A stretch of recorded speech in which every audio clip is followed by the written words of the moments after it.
RMC, After Allemagne. Jérôme Sillon. Salut à tous, bienvenue dans l'After Allemagne. Merci d'être fidèle à l'After Allemagne, votre podcast RMC Sport à regarder, à écouter sur toutes les plateformes. Chaque semaine dans l'After Allemagne, on part à la découverte des clubs, des joueurs et des histoires du football allemand avec notre drôle de dame allemande, Polo Breitner. Salut Polo. Bonjour mon cher Jérôme, bonjour tout le monde. Avec Loïc Moreau également. Salut Lolo. Salut Jérôme, salut tout le monde. After Allemagne spécial Benjamin Pavard avant le quart de finale de la Ligue des Champions entre le Bayern et l'Inter. Le champion du monde 2018 avec les Bleus a joué cette saison en Allemagne, à Stuttgart et au Bayern. On va revenir sur cette éducation allemande avec notre invité Peter Reichert, superviseur du VfB Stuttgart et ancien joueur de Strasbourg et de Toulouse. Bonjour Peter. Bonjour Jérôme, bonjour à tous. Merci d'être avec nous, vous êtes francophone, vous avez joué donc au Racing Club de Strasbourg et au TFC. C'est utile de parler français au VfB Stuttgart ces dernières saisons, Peter, parce que évidemment, il y a dans l'effectif aujourd'hui Enzo Millo et Dan-Axel Zagadou. Anthony Rouault y était jusqu'à cet hiver, et puis Benjamin Pavard, bien sûr. Donc ça aide de parler français. Oui, bien sûr, pour moi c'est bien, ça m'a fait du bien parce que après de quitter Toulouse, j'ai perdu le français parce qu'en Allemagne, normalement on parle pas français. Et depuis Benji est venu à Stuttgart, j'étais obligé de parler français de nouveau, alors ça m'a fait du bien. Bon, et donc du coup c'est revenu plus facilement, là on sent que c'est fluide, hein. Ouais, ça va. Bon Peter, merci d'être avec nous. En tout cas, Polo, on va d'abord rappeler dans quel contexte Benjamin Pavard signe à Stuttgart. C'est à l'été 2016 que ça se passe. Oui, alors je fais une petite parenthèse. Merci à Peter pour le titre 1984 avec Stuttgart. C'était une équipe assez extraordinaire, Bourval, Förster et compagnie.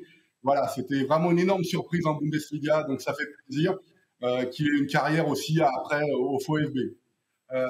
Moi, ce qui me plaît avec Benjamin Pavard, évidemment, c'est qu'il arrive après un échec. Enfin, on va dire que c'était pas le grand amour à Lille.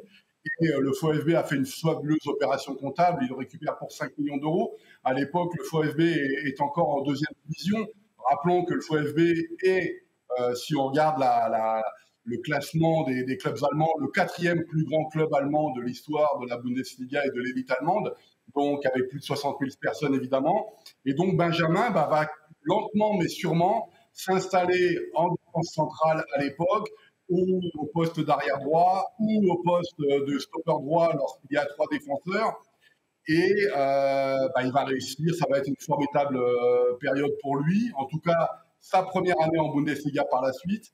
Ensuite, ce sera un petit peu compliqué, le post 2018, on va dire, post-Coupe du Monde, mais il va évidemment fabuleusement rebondir. Mais en tout cas, c'est une superbe opération pour le VfB, au minimum comptable, parce qu'ils ont fait la culbute, évidemment, sur la revente. Et puis, pour lui, qui était un jeune défenseur central, encore en apprentissage, c'est la porte ouverte au grand club, suivi par la suite. C'était un gros transfert à l'époque, hein, Lolo, on le rappelle. Hein. Oui, 5 millions d'euros, c'était le deuxième plus gros transfert pour un défenseur de Stuttgart derrière le portugais Fernando Meira, donc à égalité avec le néerlandais Khalid Boularouz. Mais c'est vrai qu'ils ont eu le nez creux de l'engager pour 5 millions d'euros. Peter, est-ce que vous aviez été surpris à l'époque de pouvoir signer un joueur comme Benjamin Pavard qui avait disputé une saison en Ligue 1 avec le LOSC ? Ouais, on était un peu surpris, nous, parce qu'on n'a pas connu Benji, parce qu'on n'a pas trop suivi le championnat de France. Mais notre recruteur, Mike Hindley, un ancien joueur de Stuttgart, il était complètement convaincu de lui et de ses qualités. Et à cause de lui, on a fait venir Benji pour 5 millions d'euros. Mais c'était beaucoup d'argent pour une équipe qui vient de descendre en deuxième division. La première discussion que tu as, Peter, avec Benjamin Pavard, il t'explique justement pourquoi il a voulu quitter le LOSC. Il avait dit notamment qu'il n'avait pas la confiance de l'entraîneur lillois. À l'époque, c'était Frédéric Antonetti. Ouais, il m'a dit qu'il n'avait pas trop de confiance de l'entraîneur du club. Et à côté de ça, il a essayé de faire autre chose. Et c'était une aventure pour lui. Mais il a bien fait. Et il a bien réussi en Allemagne. Oui, il a bien réussi. On va évidemment revenir sur cette réussite-là. Polo, tu le disais, à l'époque, Stuttgart est en deuxième division. Donc, ce n'est pas le grand Stuttgart en 2016. Non, c'est non, sûr non. que Allez-y, Pardon. Peter, allez-y, vas-y. Pardon. On avait des problèmes parce que on avait des bons joueurs, mais c'était pas une équipe hein, pour gagner des matchs. Mais quand même, on a dit il faut remonter tout de suite, il faut recruter des bons joueurs pour remonter tout de suite parce que si on reste 2, 3 ans en Ligue 2, ça va être très dur de remonter. À cause de ça, le club a décidé de faire venir des bons joueurs. Polo. le problème du VfB Stuttgart, j'ai presque envie de dire, c'est un peu le problème de son histoire. On les appelle un peu les villes de Jungen, un peu les jeunes sauvages un petit peu qui amènent. On dit souvent d'ailleurs, et c'est pas complètement vrai, que Stuttgart n'a pas beaucoup d'argent. Je rappelle que l'année dernière, ils viennent de passer, ils sont à 300 millions d'euros, c'est pas n'importe quoi quand même. Mais c'est vrai que quand on parle toujours malheureusement en France de ce Bayern qui domine la Bundesliga, évidemment depuis des années et des décennies, mais on oublie l'énorme concurrence qu'il y a en Bundesliga parce que on se rend compte que tous les grands clubs allemands sont à un moment ou à un autre tombés en deuxième division. Regardez Hambourg, on en a déjà parlé dans le podcast, c'est leur 7e saison, c'est un monstre du football allemand. Vous avez une concurrence énorme en deuxième division, c'est très difficile de remonter, mais je pense que c'est une excellente chose parfois de redescendre à l'étage inférieur parce que ça force les gens dans les bureaux à se poser la question du projet. Et je le dis souvent, la Bundesliga, c'est très très compliqué, beaucoup plus qu'on veut bien le dire, parce qu'il y a quasiment plus de petits clubs qui montent. Cette année, c'est un peu spécial, avec Kiel, Heidenheim par exemple, mais c'est des clubs un petit peu sur le long terme qui ne resteront pas en Bundesliga. Donc que des clubs comme Stuttgart descendent, c'est pas une surprise. Francfort est descendu, le Borussia Dortmund est descendu, Brême est descendu, etc., etc. Cologne est actuellement en seconde division, mais ça veut dire aussi que la Bundesliga ne permet plus d'erreurs, et notamment à 18 clubs. Donc ça permet un petit peu à réfléchir, à se régénérer, à éviter qu'il y ait trop de changements dans les bureaux, ce qui a été le cas aussi quand même au VfB Stuttgart, il y a eu beaucoup de changements d'entraîneurs, etc. Mais c'est vrai qu'il faut absolument remettre aussi Stuttgart à sa place. Moi, ce n'est pas une surprise qu'ils aient été cette année en Ligue des Champions, mais il faut le faire sur la continuité. Mais c'est un peu l'histoire de Stuttgart, encore une fois, hein. Les jeunes sauvages, donc le fauvisme, imprégné du fauvisme français, tout ça, c'est un petit peu la culture de Stuttgart qui a des hauts, des bas, etc. Mais se stabiliser en haut, c'est encore un peu compliqué pour Stuttgart, même si j'adore la période actuelle, par exemple. Peter Reichert, c'était le début d'un nouveau projet quand vous avez engagé justement Benjamin Pavard à l'été 2016 ? Ouais, c'était nouveau pour nous parce qu'on était toujours en première division et on était descendu et on a dit, alors le club a décidé de tout faire pour remonter comme ça. On a recruté des beaux joueurs et même pour nous, c'était un peu risqué, mais le club a tout bien fait alors. Alors, Lolo a beaucoup regardé toutes les vidéos de l'époque de Stuttgart où Benjamin est donc au VfB et on a retrouvé quelques petites pépites. On va vous en partager une. Peter, regardez. Warum würde dem VfB aktuell ein Spieler wie Peter Reichert gut tun? Du bist eine Maschine. Waschmaschine. Kaffeemaschine. Kaffeemaschine, ja? Frère Jacques. Pavard ist manchmal schon Frère Jacques. Auf Deutsch Bruder Leichtfuß. Frère Jacques, Frère Ja, Jacques. ich weiß. Also das stimmt nicht. Ich bin Benjamin Pavard und alles wird. Voilà, donc ça c'était sur les réseaux sociaux, sur la chaîne YouTube de Stuttgart. À quoi ça correspondait en fait ? Qu'est-ce que vous étiez en train de lire sur la tablette, Peter ? Et qu'est-ce que ça vous rappelle comme moment avec Benjamin ? Ouais, on a toujours beaucoup rigolé, nous deux. Alors, j'ai demandé si il faut l'équipe, il faut un Peter Reichert comme joueur. Il a dit non, parce que il a dit oui, c'est une machine. J'ai dit une waschmachine, c'est La machine à laver. Machine à laver. Voilà, machine à laver. Ouais, mais on a beaucoup rigolé quand même, toujours. Mais il fait toujours des blagues, Luc.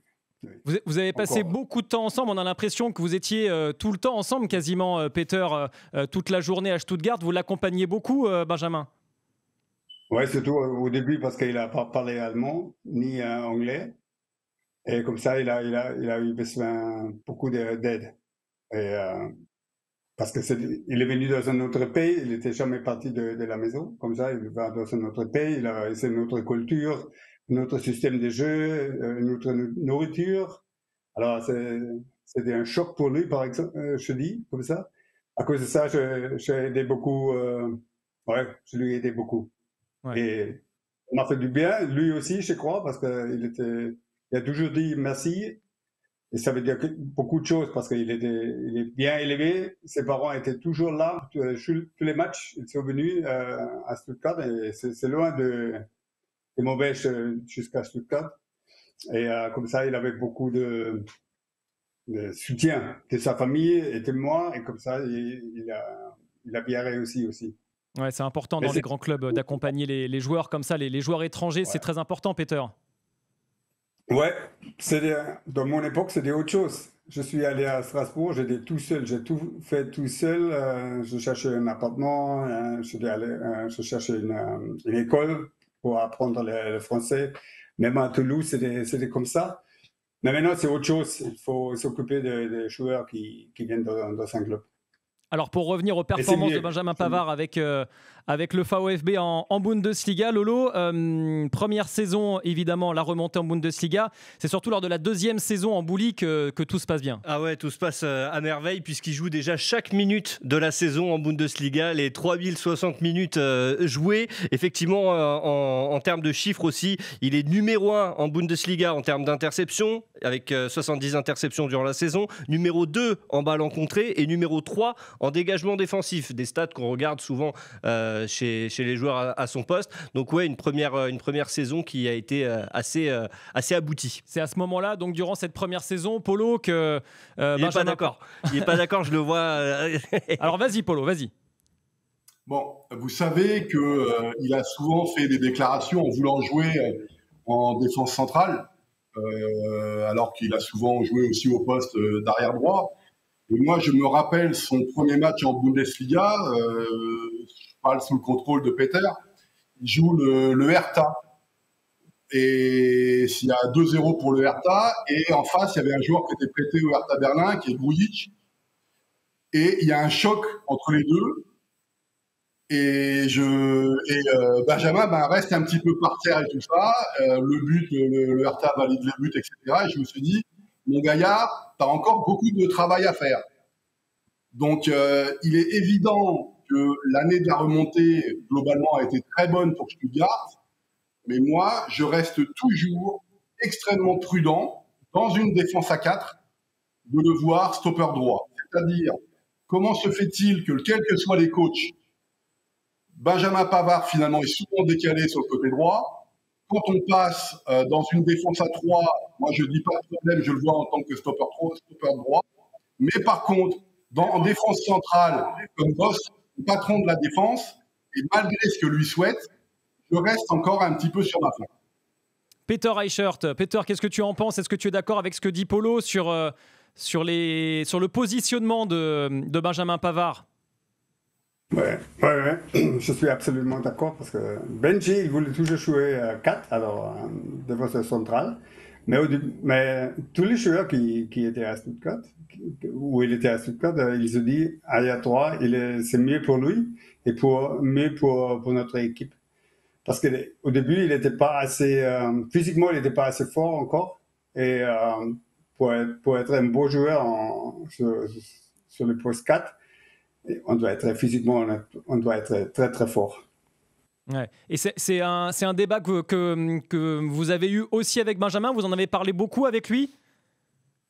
Oui, bien sûr, parce que lui, il était convaincu qu'il joue mieux sur son poste préféré. Mais il a dit, je joue à 3 parce que sinon je joue pas. Alors je dois apprendre beaucoup, mais il y avait des discussions aussi avec l'entraîneur, mais l'entraîneur, c'est lui qui décide. Polo, c'est aussi cette saison 2017-2018, celle de ses grands débuts en équipe de France. Il est appelé au mois de novembre par Didier Deschamps et c'est une saison qui va l'emmener jusqu'à la Coupe du Monde en Russie. Mais en fait, c'est là où il va prendre une notoriété très très importante. Le titre de champion du monde en 2018 est vital pour sa carrière. Et le problème, c'est que l'année suivante, avec Stuttgart, ça va être beaucoup plus compliqué parce qu'il faut digérer le titre. Il y a toujours, de mon point de vue, ce problème de positionnement qu'on a, en tout cas pour sa période allemande, pas fondamentalement réglé. Et puis, il y a aussi, c'est quelque chose qui m'intéresse, moi, on l'a vu avec Nagelsmann, on le voit avec Topmöller à Francfort en ce moment, on le voyait avec Pellegrino à Stuttgart, c'est ces fameuses défenses à 4 où il y a 3 défenseurs centraux de formation. C'est-à-dire que lorsque vous dominez, vous pouvez passer en défense à 3 et le bloc équipe est beaucoup plus haut. Et donc, je pense que ça demande aussi à Benjamin plusieurs adaptations. Et encore une fois, la gestion post-2018 en Allemagne a été, je pense, beaucoup plus compliquée parce que dès que vous devenez Weltmeister, vous passez dans un autre monde. On vous demande toujours des prestations. Et donc, je pense que c'est un peu compliqué.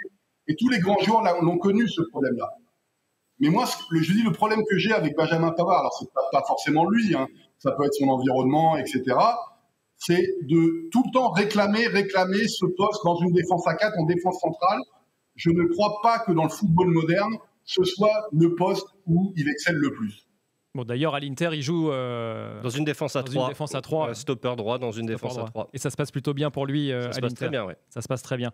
Alors, évidemment, ce titre de champion du monde, vous l'aviez fêté à votre manière, Peter Reichert, ce titre de champion du monde de Benjamin Pavard. Vous lui avez rendu hommage dans une petite vidéo. On va regarder ça tout de suite.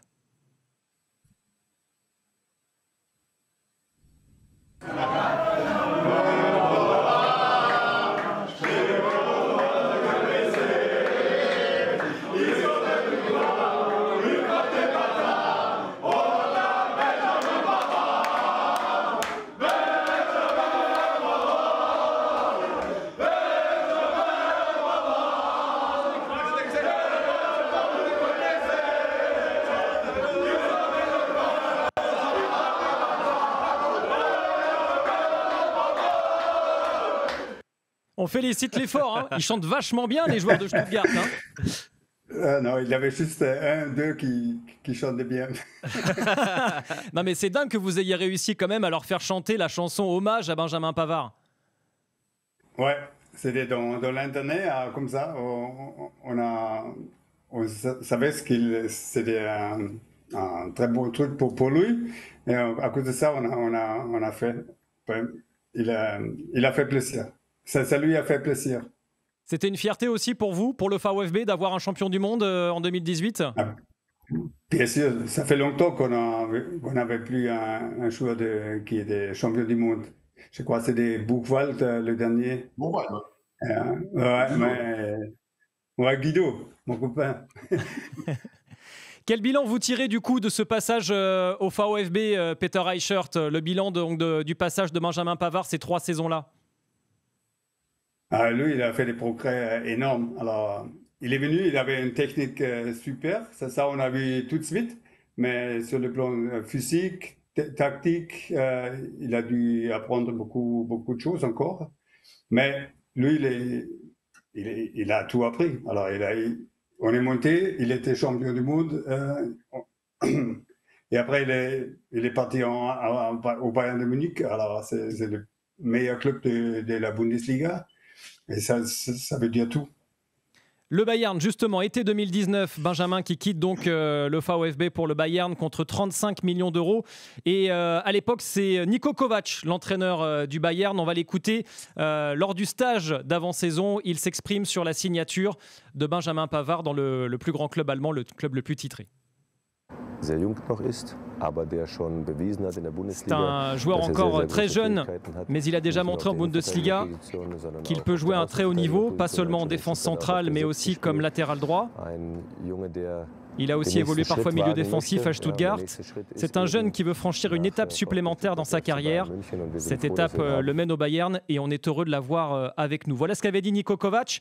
Loïc, on a comparé son niveau de performance à Benjamin Pavard entre le VfB et le Bayern. Oui, il est assez similaire. Hein. C'est vrai qu'après, le contexte change. Forcément, tu ne joues pas de la même manière à Stuttgart qu'au Bayern. En tout cas, en termes de confiance de la part de ses entraîneurs, on est à peu près pareil. On l'a dit, 100% de titularisation en Bundesliga quand il était du côté de Stuttgart, 94% au Bayern, donc il a quasiment tout le temps joué titulaire. En termes d'interception par 90 minutes, on est passé de 1,8 avec Stuttgart à 1,6 avec le Bayern, donc on est quasiment dans les mêmes temps de passage. Ballon contré, 1,3 avec Stuttgart, 1,1 avec le Bayern, donc là aussi on est sur des stats un peu similaires. Il n'y a que sur les dégagements défensifs, évidemment, là on passe de 6 par match à 2 avec le Bayern, mais forcément quand on est le Bayern, on balance moins le ballon devant, on est un peu plus serein défensivement, on va dire. Donc 94% de titularisation avec le Bayern. Polo, c'était une étape importante, évidemment, pour Benjamin Pavard dans sa carrière. Quel bilan tu tires de son passage chez les Bavarois ? Il paye sa polyvalence. C'est-à-dire, on en avait eu d'ailleurs ce débat avec Anthony Cassi à Mayence, qui a joué à plusieurs postes. Il fait une saison extraordinaire en 2019-2020. Il y a des changements d'entraîneur, Niko Kovac, ensuite c'est Hansi Flick, on ne joue pas de la même façon, ça va bien se finir évidemment avec la victoire en Ligue des Champions, mais il se blesse juste avant le Final 8, et ce qui fait que finalement Hansi Flick décide de remettre Joshua Kimmich au poste d'arrière droit, et Alcantara redevient vraiment titulaire au milieu. Et en fait, malheureusement, pour cette saison 2019-2020, Benjamin rate un petit peu la cerise sur le gâteau alors qu'il était titulaire. Mais ce qui est important pour un club comme le Bayern, et ça on ne s'en rend pas assez compte, c'est que lorsqu'on fait des Kaderplanung, comme on dit en français, l'effectif, quand tu prépares ton effectif, quand tu as un joueur comme Benjamin Pavard qui peut jouer à différents postes, c'est extraordinaire. Et honnêtement, sa saison 2019-2020 est génialissime. Il marque pas mal de buts, si je me rappelle bien, pour son rôle, alors qu'il joue la plupart du temps à droite, parfois il joue en défense centrale. Bon, il y a Boateng et Alaba quand même, c'est pas facile à bouger. Donc c'est surtout un Boateng, quoi. Quand il est stopper droit comme lui, c'est pas évident. Mais ensuite, encore une fois, c'est moi ce qui me dérange, c'est pas forcément ses prestations, c'est le fait qu'il n'a pas le poste qu'il souhaiterait jouer. Mais en fait, moi, j'ai toujours ce problème, c'est que je n'arrive pas à comprendre pourquoi il le réclame, ce poste. Moi, je pense, encore une fois, que dans une défense à 4 avec 3 centraux de formation, on peut faire plein de choses. Il peut jouer stopper droit, il peut jouer arrière droit. Mais je n'ai pas confiance à 100%, et je ne suis pas entraîneur, mais en tout cas, c'est mon feeling, à ce poste de défenseur central qu'il réclame systématiquement dans les médias. Et je pense qu'au Bayern aussi, on en a eu un petit peu, c'est pas qu'on en a eu ras-le-bol, mais c'est fatigant au bout d'un moment d'entendre ce genre de discours. Et je pense que son départ, notamment en Italie, dans un club ami, qui est l'Inter Milan, c'est Hansi Müller a joué là-bas, le bon plat, c'est un joueur de Stuttgart. C'est quand même, au bout d'un moment, lui peut-être qui décide de partir parce qu'il n'a pas ce qu'il veut. Mais je dis pas que c'est un caprice, mais c'est fatigant d'entendre toujours ce genre de choses. Voilà. Moi, je reste un petit peu sur ma faim, sur Benjamin Pavard, pas la saison 2020 et le titre en Ligue des Champions, la suite. Je reste un petit peu sur ma faim, honnêtement. Peter, votre regard sur son évolution durant ces 4 saisons ensuite au Bayern, c'était une étape idéale pour Benjamin, pour sa progression ? Oui, bien sûr, il a fait les prochains pas après de Stuttgart. Et à Bayern, il a toujours joué, il a gagné beaucoup de titres dans sa carrière là-bas. Je crois qu'il a gagné maintenant, dans 8 ans, il a gagné 15 titres, ça veut dire tout. Je suis d'accord qu'on ne réclame pas toujours un autre poste, mais c'est tout à fait normal comme joueur si on veut jouer un autre poste, qu'on le réclame. Et si l'entraîneur dit pas, si toujours il doit jouer arrière droit, par exemple, donc en as marre, tu veux jouer ton poste préféré. Je trouve que c'est tout à fait normal, mais quand même, s'il n'a pas joué un défenseur central, il a joué arrière droit et il a quand même bien joué, toujours. Alors, il a toujours tout fait pour gagner. C'est un joueur qui est très, très important pour une équipe, et surtout aussi dans le vestiaire. Et à mon avis, il a bien fait. Ouais, il a bien fait évidemment au Bayern, il a réalisé une très belle carrière en Allemagne. Voilà ce qu'on pouvait dire donc de l'éducation allemande de Benjamin Pavard qui va revenir à Stuttgart, en tout cas on lui souhaite, avec les Bleus pour affronter l'Espagne en demi-finale de la Ligue des Nations. Ce sera peut-être l'occasion de vous retrouver, Peter, avec Benji. Merci beaucoup en tout cas Peter Eicher d'avoir été notre invité superviseur du VfB Stuttgart. Merci Polo, merci Lolo et on se retrouve très vite pour un nouvel After Allemagne. Salut.